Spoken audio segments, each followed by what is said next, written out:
What's good? Lingalichona njani mthakazo muhle Zimbabwe muhle. What's good? Muri Zimbabwe tinomkamchira mchongwa chedu chevechidiki. Uhlelo The Connection lilami uMichael Hove. Welcome muri Zimbabwe to The Connection. Studio 7's very own youth program that targets tackling anything and everything youth related. Unfortunately, muri Zimbabwe we're not able to give you this program live as per usual. Due to COVID-19, we're all working from home. Nonetheless, Tiripano, we are here, Silapa, on our program, The Connection, brought to you by Studio 7, Voice of America, on Tuesday, the 1st of September, 2020. Once again, Muria Zimbabwe, I'm your host, Mike Hove.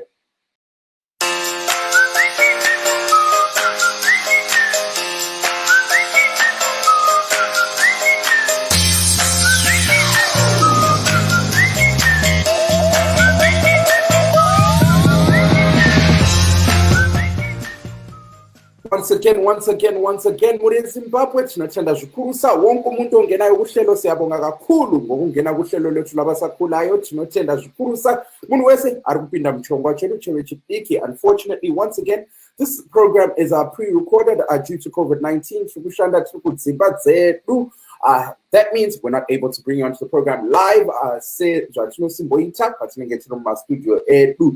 Zvisinei tiri pano pachirongwa chedu chevechidiki uhlelo The Connection muineni Michael Hove. Tonight on The Connection, we continue the conversation on COVID-19 coronavirus.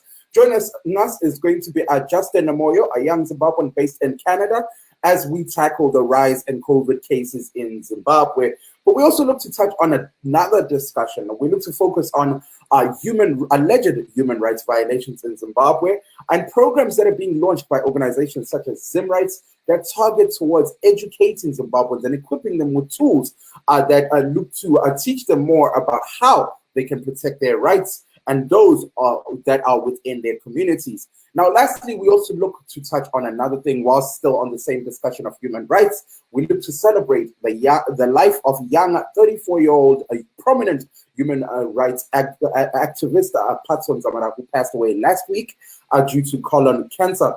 Now, for those that do not know, Patson Dzamara was a human rights activist. He was an author of 4 books. He was a PhD holder at age 24. He passed away last week due to colon cancer. Gallant son of the soil, he focused on issues that pertain to human rights, justice, peace, and youth empowerment. So we figured let's celebrate the life of our young heroes. What's most important about that we can learn as young Zimbabweans from the life of Patson Dzamara? We look to hear more from the youths that are going to be joining us. Pano pachirongwa chedu chevechidiki here on The Connection, Studio 7, Voice of America, with your boy, Mike Hove. But first up, coronavirus, COVID-19.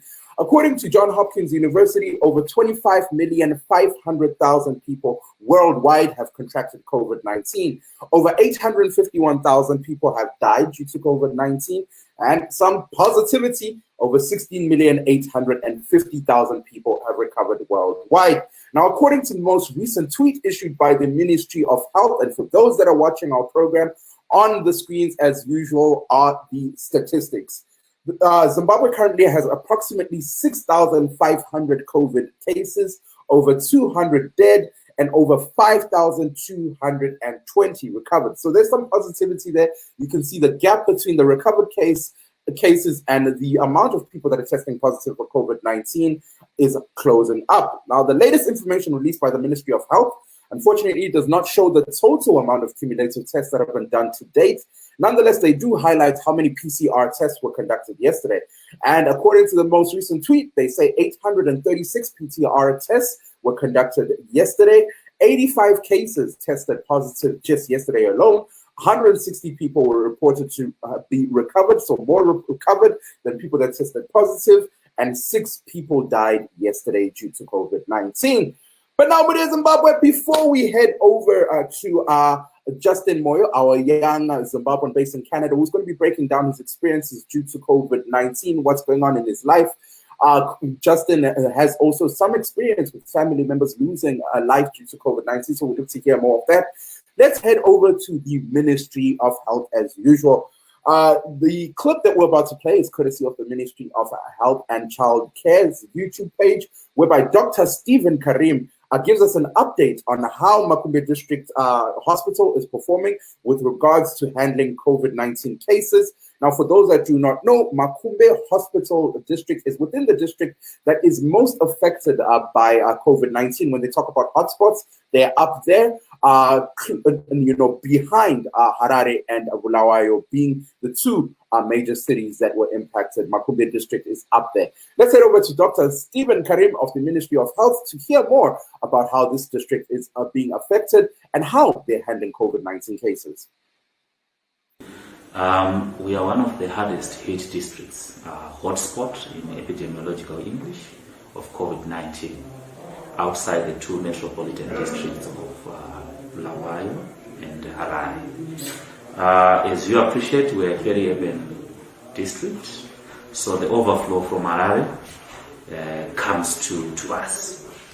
We were taking care of superintending over 3 quarantine centers: Kunonzi Quarantine Center, Jamaica Inn Isolation Center, Rua Rehab, and now we have Lomboshawa Training Center as a quarantine center. So the burden has been upon us. When we started off, we didn't have an isolation center for those who turned positive. We were depending on Wilkins Hospital and Pararira Hospital. But as the numbers grew, we decided to also have our own isolation center for logistical easiness. So we started off with Jamaica Inn in partnership with the Ministry of Women's Affairs. So we're managing that isolation center, and at its peak, we had about 25 COVID-19 positive clients, which we cared for. We then moved, after the women of the Ministry of Women's Affairs decided to terminate that partnership. We moved the isolation facility to Makumbe Hospital. And as you may be aware, we are a facility that was historically a TB center. So the facilities are there to take care of infectious diseases. So we converted our medical wing into a COVID-19 isolation center, and we have capacity of about 60 to 70 beds. However, in terms of equipment, that's where the gap has been. We don't have oxygen units at every bedside, so we use mobile oxygen units. We also don't have monitoring equipment like pulse oximeters. We also don't have things like oxygen for clients who may need it. So that was Dr. Stephen Karim of the Ministry of Health breaking down what's happening in Makumbe District Hospital. He highlights how they are handling our COVID-19 cases. So now, without further ado, Muria Zimbabwe, let us head over to our young Zimbabwean based in Canada, Justin Moyo. I got to speak to Justin over the weekend, whereby we were basically breaking down his experiences with COVID-19. As I mentioned earlier on, Justin is one young Zimbabwean who's lost family members due to COVID-19. And so he breaks down everything in relation to COVID-19. He also works in one of the industries that are highly affected by COVID-19. For those that do not know, a lot of people lost work due to coronavirus. And so Justin is one of those people who works in the hospitality industry. That's one industry that worldwide, a lot of people closed down with the lockdowns and so forth. And so Justin went for a very long time without employment. So he breaks down his whole ordeal here on The Connection with your boy, Mike Hove. Let's head over to the interview that I had with Justin Moyo. Justin, welcome to our program. How are you doing, bud? Thank you so much, Mike, for having me. No, thank you. How are things looking in Canada where you are? Oh, everything is all right, man. Everything is all right. Things are starting to get back to normal. Mm-hmm. Now, Justin, you're a young Zimbabwean who's currently based in Canada. What has your experience been so far, during this COVID times? A lot of people have experienced so many different things. So I'm really curious to hear more about what your challenges have been during this COVID time. The challenges that I faced here in Canada during the COVID time. Mm-hmm. Most of the time now, people stay indoors. People don't go outside. We're just at home doing nothing, actually. But we just open. I'm lucky. I was lucky once that I just got back to work. So things are not really good during this time Mhm. because we used to socialize. We no longer socialize with our friends, with our family that is here in Canada. So we're also trying to, prevent the virus from spreading. So we're just staying at home, no social life anymore. Mhm. Now, one thing that a lot of our foreign nationals in in other countries have been facing is the issue that a lot of our foreign nationals are used to being at work. That's the only way that they generate funds. And, when it comes to government disbursing funds, at times they prioritize their citizens before foreign nationals. So how have you managed to keep afloat during this COVID time? Here in Canada, I'm pretty sure we're so lucky because when the government was like trying to help its citizens, we're also included there. So we're so lucky. Though the money wasn't enough, but they managed to give us something to pay rent, to survive, and all that. But we were, when you hear like in the foreign land, you're the one who's taking care of our families back home and all that. Mhm. That we're not able to do because the money that we were getting from the government was only enough to pay for rent and maybe to buy food there, just a few things. So we're not able to like fully support our families back home. So that was also another problem that the COVID caused because we're not fully able to support our families back home. But besides that, the government also helped us to get a little bit money just to pay our bills and everything. Now, you work in the hospitality industry. That is one of the hardest hit industries by COVID. Are you now adapting in terms of work? Oh man, I just went back to work actually. Like things are not really good.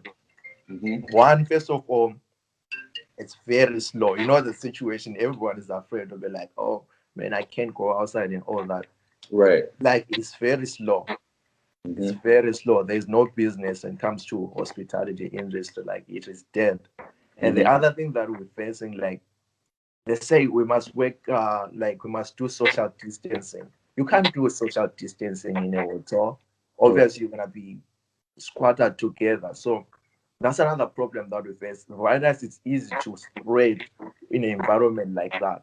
Because like people are working close to each other. There's no way you can do social distancing in a restaurant while it's still working. There's no way you can do social distancing in a hotel. So the hospitality industry is really, really affected. Like the business is so low. No one is coming right now, and it's gonna be winter soon. So I'm pretty sure like it's gonna be dead. It's gonna be dead. Like it's not good. It's not looking good. And so, how are you adapting to all these changes?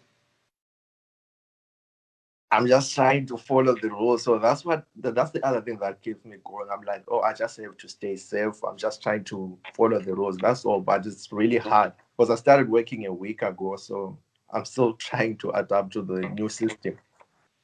Hmm. Now, Justin, as a young Zimbabwean, when you look at how COVID has impacted Zimbabwe itself as a nation, a lot of young people, a lot of families in general, are currently facing several different issues, ranging from food shortages through to no access to water. What is your impression of the current experiences that people are going through in Zimbabwe? Before COVID, I would say there's like before COVID, the people of Zimbabwe have been going through that phase already. They've been there already before the COVID started hitting the country and all that. Hmm. So it's not a new thing to the people of Zimbabwe. They knew it, they know it already. But things started getting worse as soon as the COVID started because Right. people who are in the foreign land, they're not able to help their families back home. I wasn't able to help my mom, so she also went through that phase. But to the people of Zimbabwe, what I can say to them is they can just have hope that everything is all right. I am a little more curious though. Some of the rhetoric that's coming out from the nation. It's good that I have you here as a young person who's based in a country that seems to be handling COVID a little better now. Um, we hear, people feeling as though COVID is a very distant matter for them. We hear some people saying, because I've never seen someone die of COVID, I haven't contracted COVID, and so it doesn't exist. You are here talking about the importance of wearing a mask, the importance of all these things, because you've seen the impact of it within your surroundings in Canada.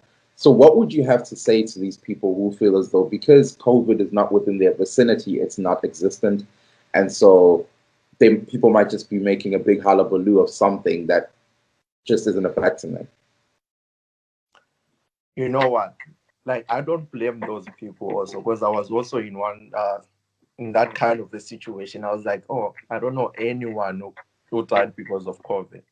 But when my uncle who was in Britain also died of it, then I also like started to believe that this thing is so real. And another lady like here around in my neighborhood, she went to the hospital and she died also because of COVID. COVID is so real. I know, like most of the people say that, oh, I don't know anyone, like I don't know whether it's there or it's just like people are just creating that and all that. Like, no, that COVID is real. I've seen a lot of people, like even young ones like me, like lucky it doesn't really like go like young people, but Right. like they also get sick. Mm-hmm. And it's easy like for us young people, it's easy for us to carry the virus and the infection to older people. And the vulnerable people, when they're infected with COVID, like their immune system is weak and all that, so it's going to be easy for them to die. Actually, it's going to be easy for them to die. As we might survive if our immune system is strong, we might survive. But what about your granny? What about your mom? What about your uncle who's having what if your uncle is having a weaker immune system? He might die because of that. So we must stay safe. COVID is slow. I know for young people, a lot of young people are saying, oh, they're just creating this like to gain political whatever, like they're just creating stories. But what I can tell you, my brother, what I can tell the people of Zimbabwe is COVID-19 is real. They must take it serious.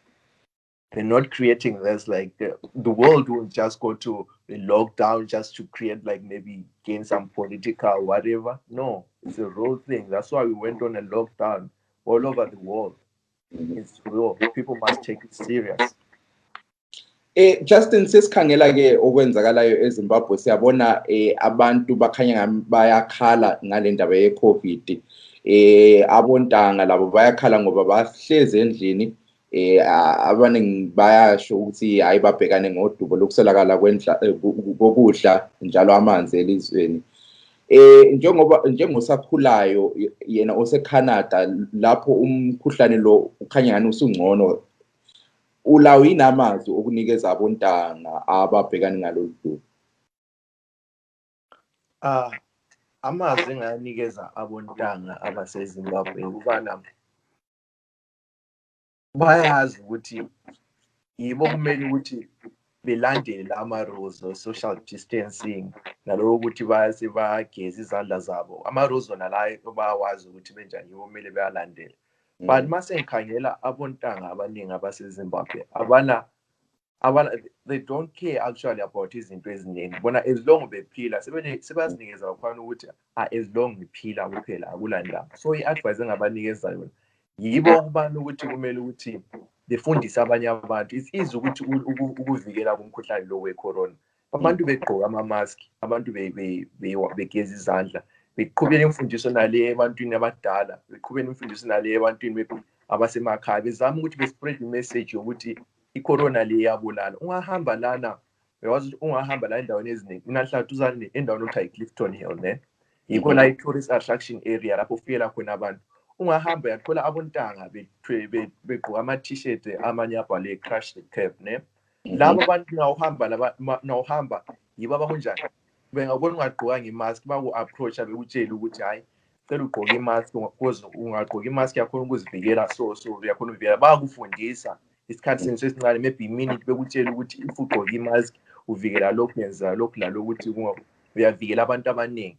Njalo yibo abantu babona nje be-everywhere bezama even ma ungena-mask, yibo abakubuza ukuthi njani, useyafuna sikunikeze i-mask, vele obvious uzoyithatha nabeku-offer, bayaku-offer i-mask. So intanga yaseZimbabwe ngiyawazi maybe ngathi asinamali yokuthi si-offer abantu asinamali, but just nje ukuthi nje befundise abantu ukuthi hayi if ungagqokanga imask kuyayenzakala. So bethatha i-corona serious ngoba akula muntu ozofundisa omunye if bona bengafuni ukuthi benjani bezama uhambisa imessage nale ebantwini abadala. Kuze umuntu omdala uyatshela ukuthi angikhoni ukuphefumula mina ngale mask. Yabazi abantu basekhawuthi banjani, angikhoni ukuphefumula ngalokho, angikhoni ukwenza lokho. So if abantu abasha kuyibo abanjani abazama ukuspread imessage yokuthi if liyenza so siyakhona ukuthi siqede i-corona ezweni, yakhona ukuthi si-prevent ukuthi i-corona ingaqhubekeli siya phambili, yabona. Yibo kumele bethathe i-responsibility. Now, Justin, as we wrap up our conversation, Zimbabwean youth are currently going through a lot right now. And some are just feeling as though we've heard sentiments like I'd rather die from COVID than die from hunger, or COVID just isn't their biggest concern right now. You just highlighted the importance of it. One thing I'd like you to speak to is the importance of these rules, the social distancing, the wearing the mask and all that, because based on some of the conversations we've had with local residents, health experts and all that, some people in certain areas, especially the high density suburbs in Zimbabwe, just aren't grasping that. So I would like you to speak to the importance of these rules and why they should start looking at that, as this might be a life or death situation. Okay, as I told you, my brother, I live in a hospitality, like a tourist attraction area in Clifton Hill. I'm pretty sure most of the people are there about Clifton Hill. So here in Clifton Hill, you know who crossed the curb, you know people who are working so hard just to prevent the COVID-19 from spreading. It's like the Canadian youth, they're all over the place. They make sure that you have a mask. If you go around the street without wearing a mask, they'll approach you. They will just take 1 minute of your time telling you how important is wearing a mask, and they'll offer you a mask. When you're entering shops, you offer a sanitizer. You just sanitize your hands and all that, and it's working. Look at it right now. We're starting to move forward. So what I can advise the youth of Zimbabwe is COVID-19 is so raw. If us, the doctors played their part, they told us that we have to wear masks, we have to sanitize, we have to do social distancing. Us as the youth of Zimbabwe, no one is gonna, the old people are not gonna do that for us. We're the one who must spread the word. Teach the older people about how important are these rules. Teach them how important it is to wear the mask. Teach them how important it is to sanitize your hands and all that. If us, the youth, don't do that, if us, the youth, won't spread the message, who's going to do that for us? All right, Muria Zimbabwe, you just heard there from Justin Moyo, young Zimbabwean based in Canada. Muria Zimbabwe, Zimbabwe, Canada, Justin Moyo, way, COVID, iripo, and Yurburaya Van. Take it very, very seriously. Mask.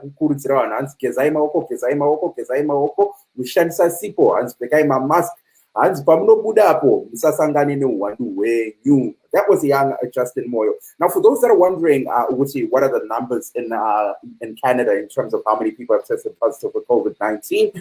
As we speak, according to the Canadian government, 128,948 people tested positive for COVID-19 as of the 31st of August. So that was yesterday. They have not released the latest figures.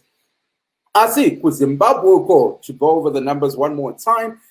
For those that are watching it on the screen, of course, the data is on the screen one more time. So for those that are tuning in via radio, I urge you to come to our stream soon after the radio show.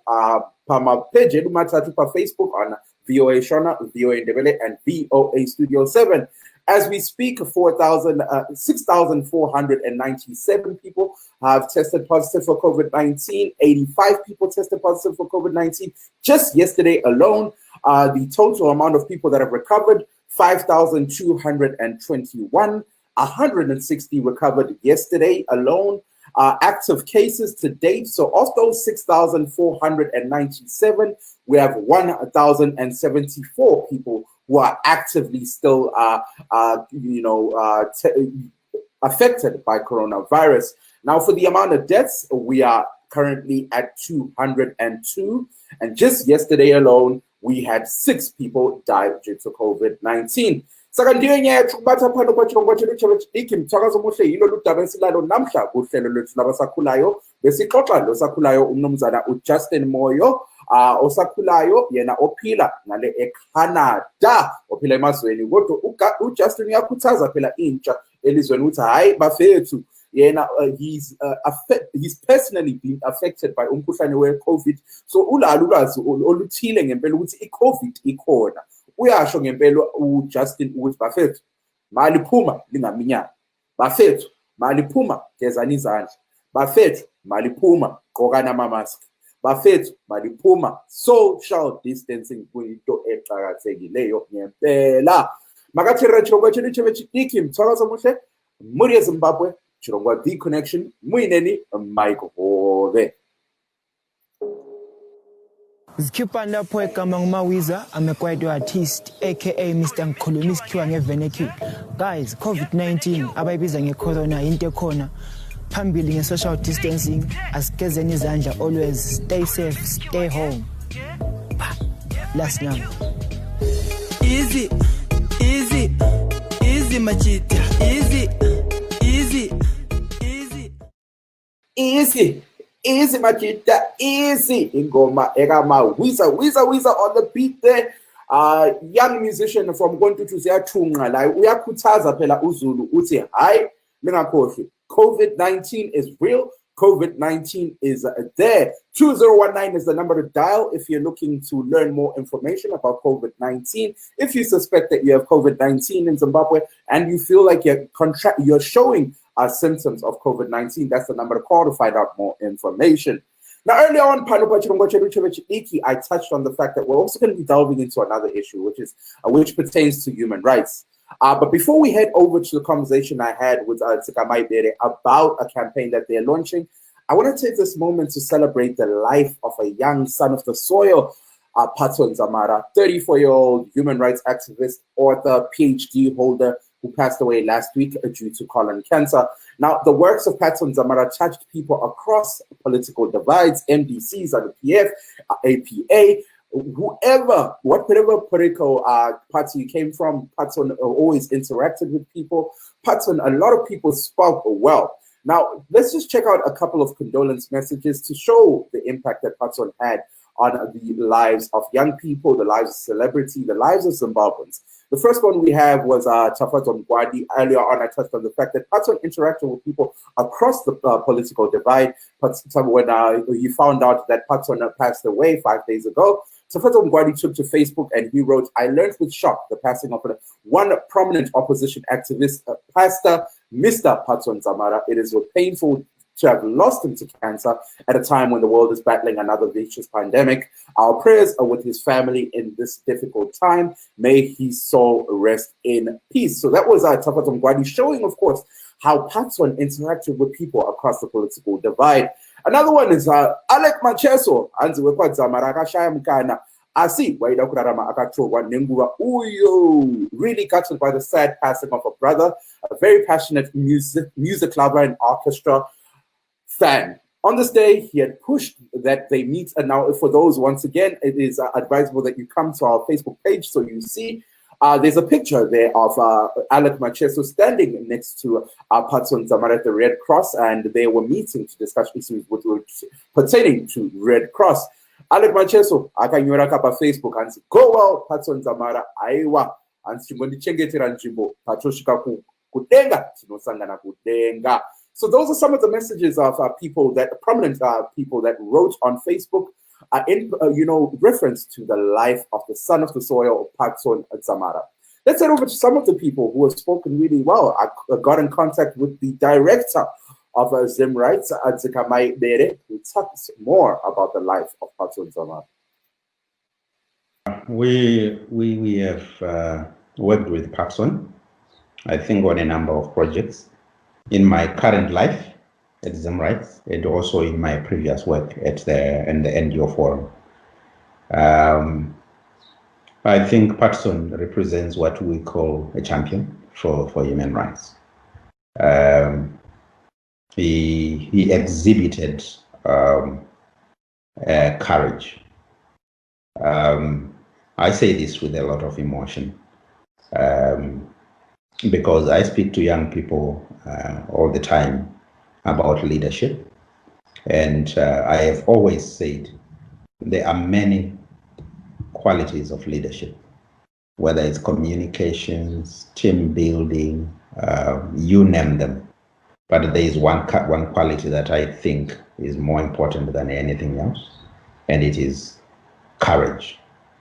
Because it is courage that allows you as a young person to step forward and lead. And when you have the courage to step forward and lead, courage becomes the door that you use to bring all the wealth of the other skills and talents that you have as a young person.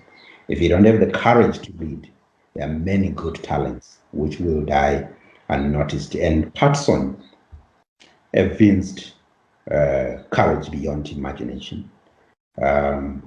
He wrote to say he was forced to fight, that he was not an activist, but when his brother disappeared, for him, human rights became personal.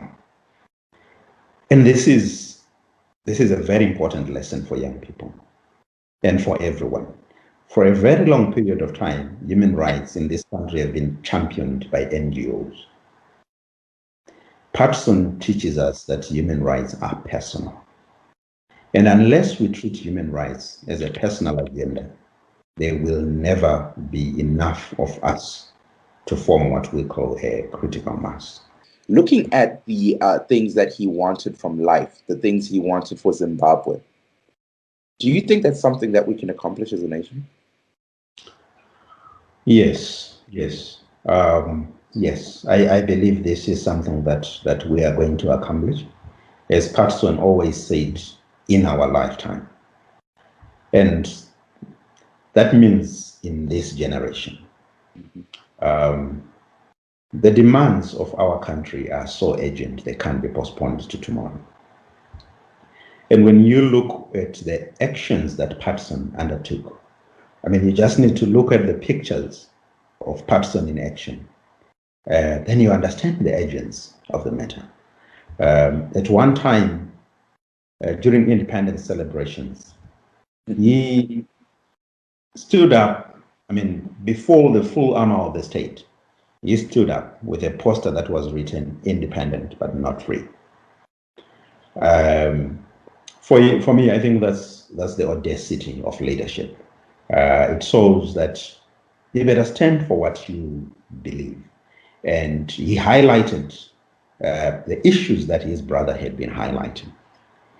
And while almost everyone believed with Patson Dzamara that Mugabe was a liability, they disappeared him for that, only to perpetrate a military coup to effect the removal of Mugabe, the same issue that Itai had been calling for. So when you see, and I now put on my analyst's hat, when you see the direction where our country is going and the state of affairs where we currently are, in the language of my former teacher, Johan Galtung, we would say the contradictions have reached their limits.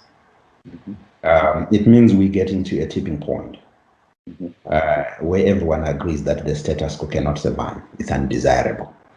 And we need to come together. And this was the message of Patson. His approach to that was non-violent. He was a man of peace. And I was particularly touched by the number of people who Patson would speak to. He would speak to, people who belonged to political parties that you would think that these people were probably associated with the disappearance of his brother. But Patson would reach out to those people and speak to them. And he spoke truth to power.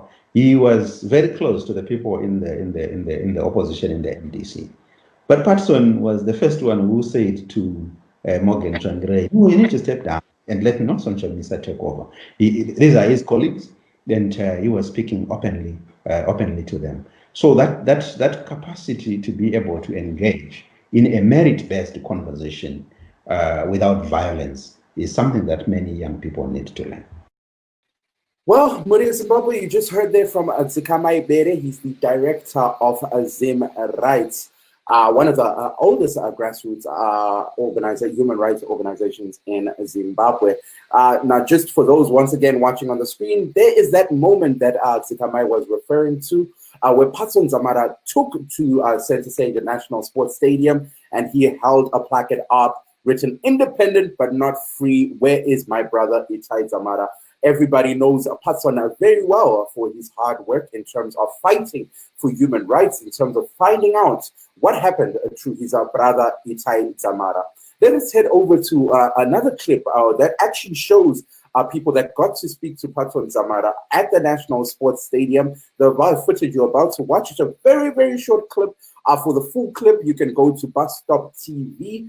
It's on their Facebook page. We only extracted a couple of seconds just to show you what Patson was doing at National Sports Stadium, this very, very iconic moment that everybody keeps referring to. Let's head over to that clip. We are celebrating 36 years since the attainment of independence. But it's quite unfortunate that even though we've attained independence, we are not free in Zimbabwe. Even though we have attained independence, we are free, but not free. You are seeing there Patson Dzamara, young Patson Dzamara, 34-year-old, a PhD holder. He has authored 4 different books. We have young people on the program speaking really well of Patson Dzamara. Makatera chirongwa chedu cheCheDiki muri Zimbabwe uhlelo The Connection. Lilambi uMike Hove. Earlier on, you were hearing from umnumzana Tichange owenhlanganiso Zim Rights ejonge ukulwela amalungelo oluntu. Tichange vele ngempela ubesithi abatsha elizweni kumele bakhangele impilo kaPatson Dzamara befunde okunengi. Uyasho ngempela ukuthi hayi uPatson Dzamara yebo ube ngumuntu ongusakhulayo kodwa uliqhawe lamaqhawe. Let's head over to another clip. I asked a couple of people that have had the pleasure of meeting Patson Dzamara to send us a couple of clips talking about their experiences with Patson Dzamara. So let's head over to another individual, Evan Zininga. I'm sure some of you know Evan Zininga from the work he used to do here. Evans is still in Washington, D.C. He's had the pleasure of meeting and interacting with Patson Dzamara. Let's hear more from Evans.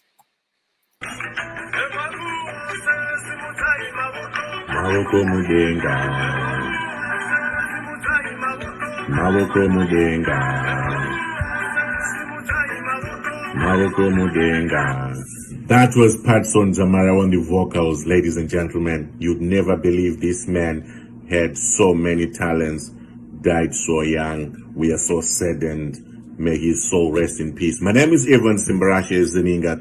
I'm in Washington, D.C., and I greet you all today with such sadness in my heart at the sad loss of Patson Dzamara. Patson would have been a happier man if he had found out what happened to his brother Itai. Itai and me go way back. We were friends for a very long time, did projects together, even started a newspaper at some point. It was called The News Leader, produced and published in South Africa, distributed in Zimbabwe. This is how I got to meet Patson, and he automatically just fit into the shoes of a brother to me. Patson had 2 PhDs at 24 years old. A rare thing. He was just one of his own kind. He was a great business coach. He was a great business leader. He was a great motivational speaker. We did a lot of projects together. We even sat on the same board at some point at the Off the Hook group with a number of other phenomenal people in the country, like Chomi Makina, you know, the great business and entrepreneur in Harare today. It was such a pleasure to live and love and work with Patson. He taught me a lot of things, even though I was an older brother to him. We did cross-country conferences, trying to preach the new vibe, the new world order of saying the youth need to lead today, not tomorrow. He believed in the now and not the future. But unfortunately, you won't be part of this future. However, I feel so honored today to say these few words about him, his life, and what he achieved while we lived on this earth. Well, Muria Zimbabwe, you just heard there from Evans Azininga, another Zimbabwean who's had the pleasure of working alongside Patson Dzamara, speaking well of Patson. But whilst on the same discussion, a lot of people also know Patson for his work of fighting for his, for government to tell Zimbabweans, including the Dzamara family, where his brother Itai Dzamara is. So let's head over to another clip of Patson Dzamara, where he's talking about the issue of abductions and human rights, and of course, finding out where Itai Dzamara is. And we have never minced our words as far as that is concerned. Never at any point did we mince our words. They took Itai Dzamara, and we are saying that has got to stop. Not only must it stop, they must account for Itai Dzamara. The price for what they did must be escalated, so that next time they know kuti havabate munhu achimbunyikidzwa sezvavakaita kuna Itai Dzamara, handiti? Yeah. You're hearing there from the gallant son of a soil, Patson Dzamara, aiwa anga chirwere zvechokwadi kwodzero dzevanhu achiudzawo kahurumende kuti aiwa tiudzei kuti Itai Dzamara aripi. He also highlights another thing, which is also showcased in the tweet above, is that when he was fighting for Itai Dzamara, it wasn't just about Itai Dzamara, but Itai Dzamara was a symbol. He was calling for the respect of human rights, for the end of abductions. He was calling to ensure that government starts respecting the rights of human rights. So this is one of his tweets, most recent tweets, where he was discussing with a follower, where he says, Itai's disappearance is my main burden. It's a broad issue which transcends Itai. He is a symbol. If to you this is taking a stance, then I'm not sure what is. There he's holding his placard that's written, independent but not free. Where is my brother Itai? So the question is, what do we stand to learn as young Zimbabweans when we look at the life of Patson Dzamara, 34-year-old, young accomplished author? He's written 4 books. He has PhD. He's a PhD holder, 34 years old. He's very young. He's still youth. When we look at his life, as the youth of Zimbabwe, what do we stand to learn? Now, Patson also worked with women. And so I decided, let me reach out to Stabile Dewa, another young Zimbabwean that has had the opportunity of working with Patson Dzamara, who tells us more about what we as youth stand to learn when we look at the life of Patson Dzamara. I met Patson in 2016 when the social movements started and gained ground in Zimbabwe. He appeared to me as someone who was resilient, someone who was very confident, someone who was very passionate and patriotic, someone who was very brave. Because from all the initiatives that were done there, he was always at the forefront, and he was someone who had depth, who would raise very critical national issues pertaining to the crisis that we're currently facing in Zimbabwe. Then we worked together in 2018 under a project titled Generational Consensus, where we were mobilizing the youth vote.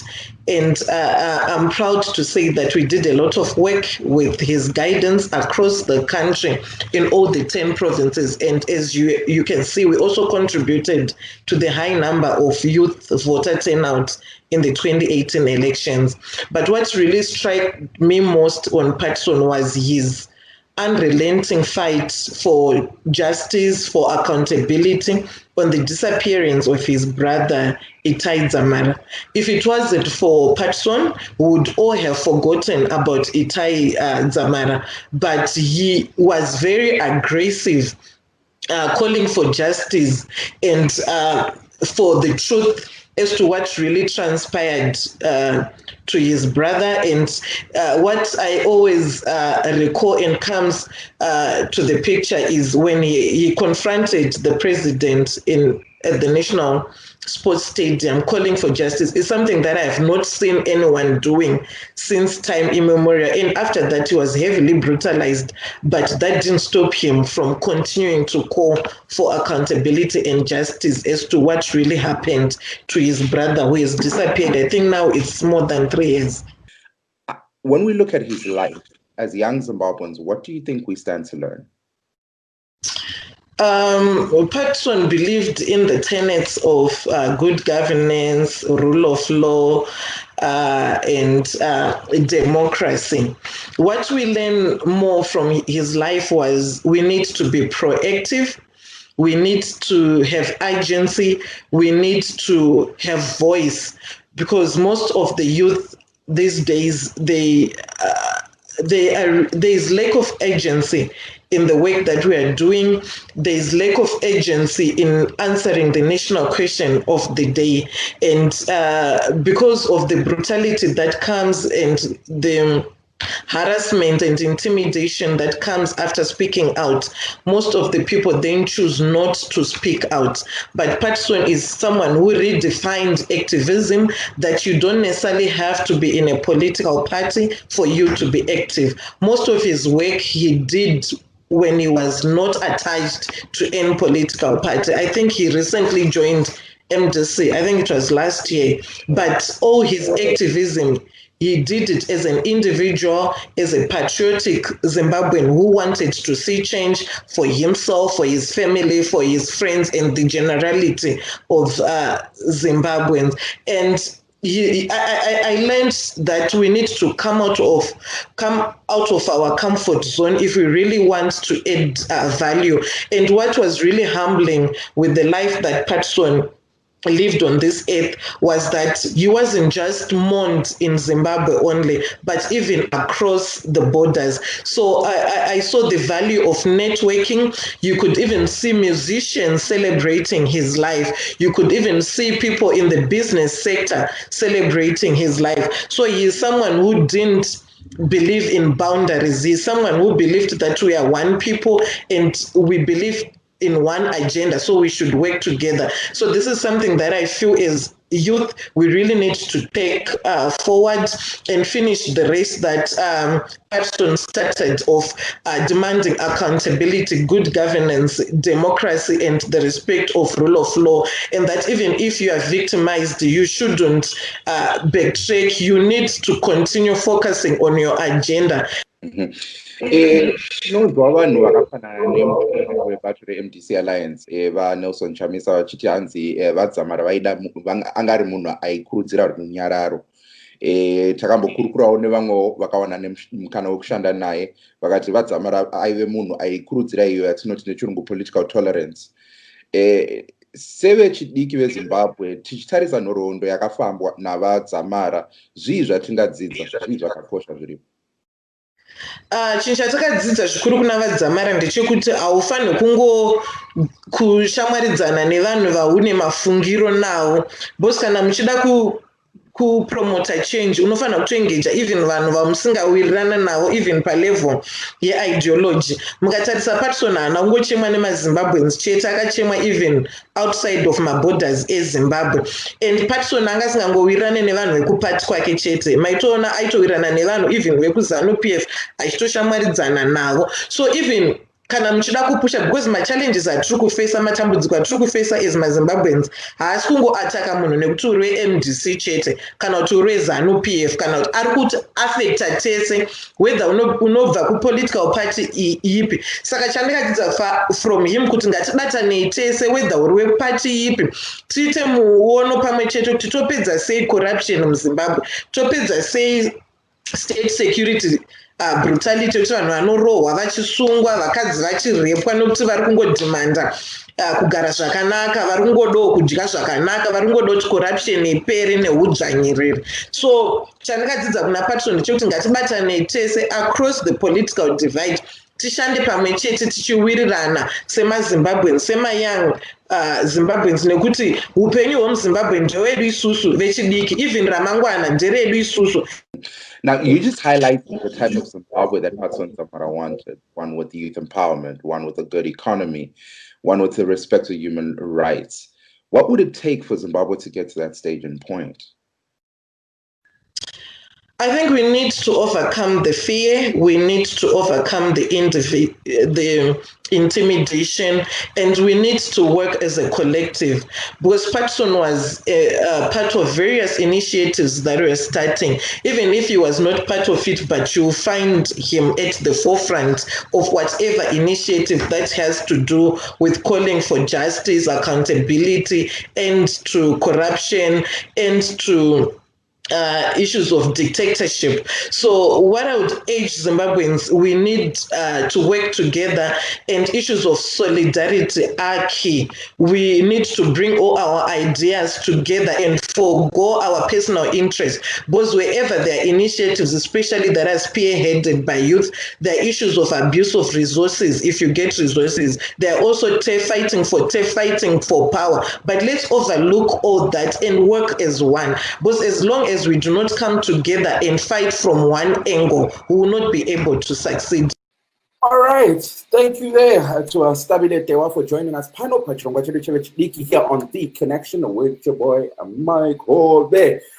Now, the life of Patson Dzamara, that's where the focus is at right now. Human rights and the life of Patson Dzamara. You heard Stabile Tewa highlighting what we as young people stand to learn when we look at the life of Patson Dzamara. But now, the life of Patson Dzamara and Itai Dzamara has inspired some organizations towards helping Zimbabweans learn more about human rights and equipping them with tools that will allow them to understand how they can go about fighting for their human rights without having to resort, for example, to the works of NGOs. So I speak to Tichange of Zim Rights about a campaign that they're launching, which was inspired by the life of the Dzamara brothers, called the Champion for Rights campaign. So let's head over to Tichange as we wrap up our conversation to hear more about this campaign and how young Zimbabweans can be involved and how young Zimbabweans can be the champion for rights.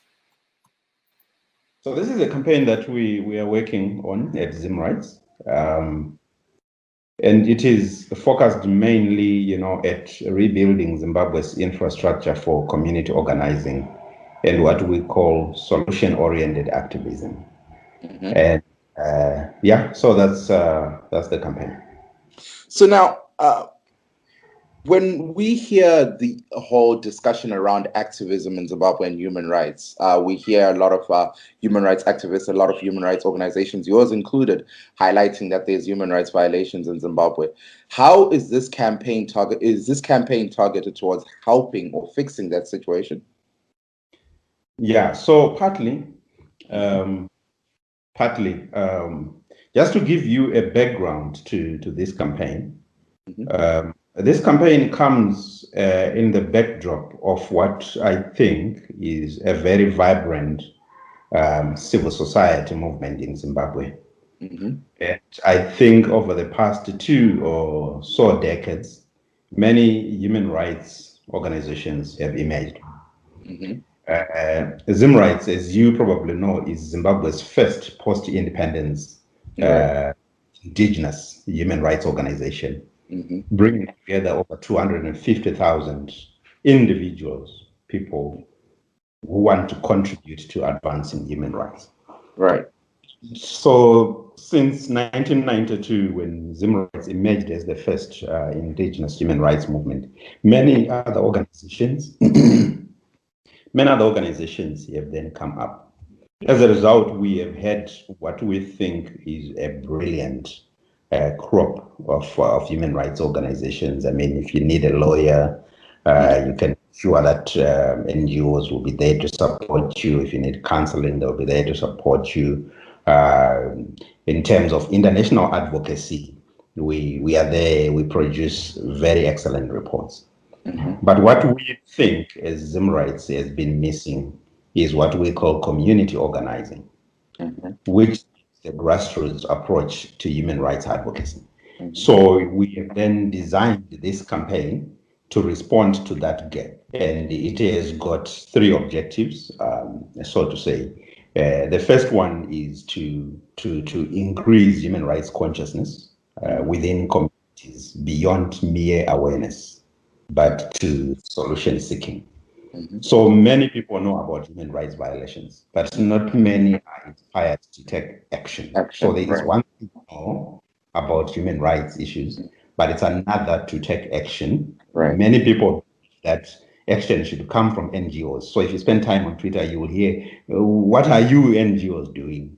And things like that. So the focus is for us to be able to build consciousness at a very personal level for ordinary people to know that when it comes to human rights, it's a very personal issue and we need to take action. So that's the first and most important thing. And the second thing is to activate, what we call grassroots communities and equip them with effective tools for human rights action, which we call in this campaign championship. So we're saying it's not enough for us to demand action from individuals and from communities, but we need, as Zimbabwe's biggest grassroots movement, be able to provide them the tools which they need to be able to do that.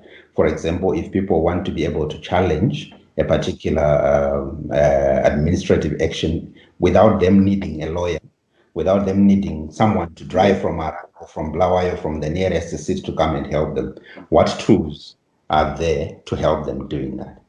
And then finally, we are also looking mainly at young people. This is the digital activism branch of this campaign. We want young people to be more involved in human rights. We want them to be involved in activism, and activism should not only be seen as civil and political rights, but it would also come from the economic front. So by saying be the champion, we are saying you are the champion that the community has been waiting for. Of course, civil society organizations are doing a lot in terms of international advocacy, providing victim support. But in terms of real transformation, you can't expect it to come from a few NGOs. The real transformation, comes from the communities themselves. If they're able to organize, if they're able to get the support that they need, and they're ready to take initiative, we should begin to see traction when it comes to human rights in Zimbabwe. Mabata nyaya yevechidiki ndiyo nyaya ndoda kunyatsonzwisisa yanyatsondinakidza hangu ini semunhu wechidiki. Tinonzwa vamwe vanhu vachiti hanzi muri kungoita noise padandemutande asi hamusi kukurudzira vanhu kuti vanyatsopindawo paground pave nechange paground. Chirongwa ichi change chichivabatsira sei kuti ava vanorwira kodzero padandemutande vachitaurawo maondero avo pamusoro pezviri kuitika munharaunda dzavo padandemutande pave nechange inoizoitika paground? Isu hatisi vamwe veavo vanofunga kuti vanhu vari kuita zveactivism vari padandemutande vari kurasa nguva, kwete. Isu tinofunga kuti dandemutande rinototipa mukana wekuti tinge tichitaura nevanhu vakawanda. Padandemutande tinotokwanisa kuumba community yakakura kudarika maonero edu nemaziso. Padandemutande tinokwanisa zvekare kubatana nezvizvarwa zveZimbabwe izvo zvisagare muno muZimbabwe zvakafanana nemi mukoma Mike, kuti vange vachikwanisawo kuti pfungwa dzavo dziiswe mupoto yekuumba Zimbabwe yakanaka.